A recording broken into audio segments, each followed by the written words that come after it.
Sell here with the 2012 Bio International Convention Show Daily here. And we're bringing you a variety of interviews today. One of them, our guest, Jennifer Hannesschlager with Tiber Creek Partners. And tell me a little bit about your organization.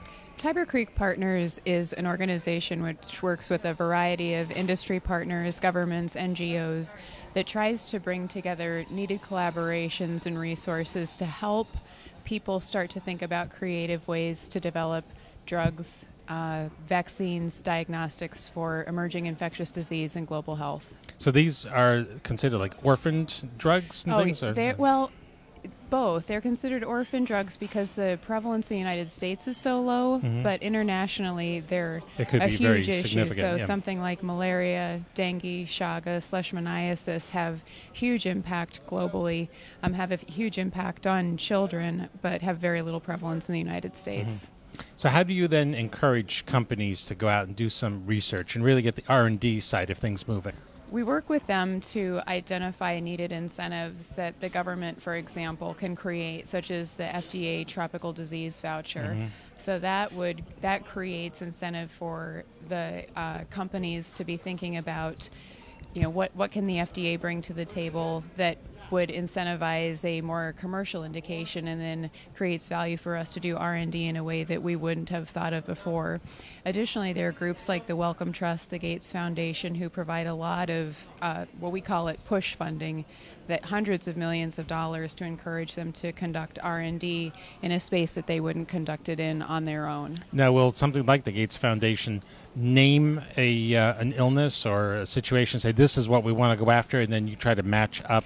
Exactly. So the Gates Foundation has stated that their top 3 diseases of interest are malaria, TB, and HIV, which is great because they've contributed billions of dollars at this point to R&D to access for and there's more coming. Those indications. It's not a one-time grant. Exactly, and there's additional $30 billion for Warren Buffett, but there is an additional 12 to 15 diseases that they don't address. Things like the helminth, some worm diseases, and some other parasites that continue to fall by the wayside and don't have as much funding and support. So we're really working to, for example, like the FDA priority review voucher, because those diseases, if you do research in them, FDA will give you priority review at FDA, which then creates incentives. So when the Gates Foundation is not at the table with those $60 billion, what other resources can we bring to the table? And how can you move them quickly? Exactly. And the Department of Defense is a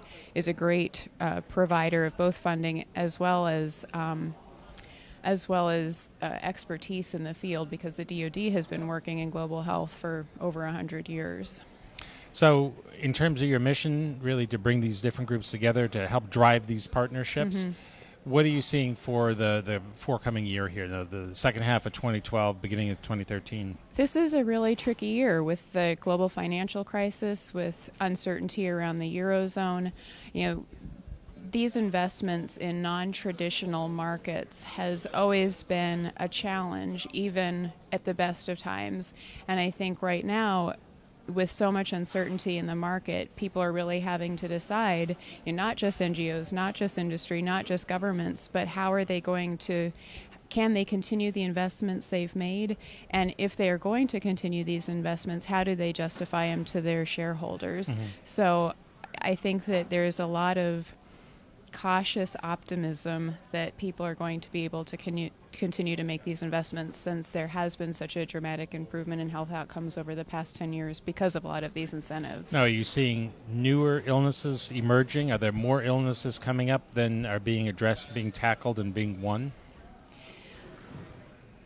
I would say that the awareness of additional diseases is definitely present. I think that given the prevalence of HIV, TB, and malaria, the investment that the Gates Foundation made, it was a natural place to dive into the pool.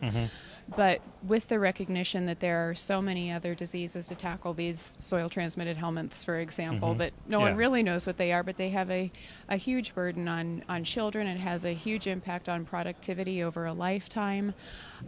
So the awareness is growing. The diseases have always been there, and how to create the necessary mechanisms and the funding to ensure that they're addressed is still part of the discussion that people are having. But if people are trying to come up with a game plan Yes, here, how exactly. would a company that's looking to step into this one help you? Do they just reach out to you? Do they hit you on the website? What are the ways that people should reach you? People find us on our website.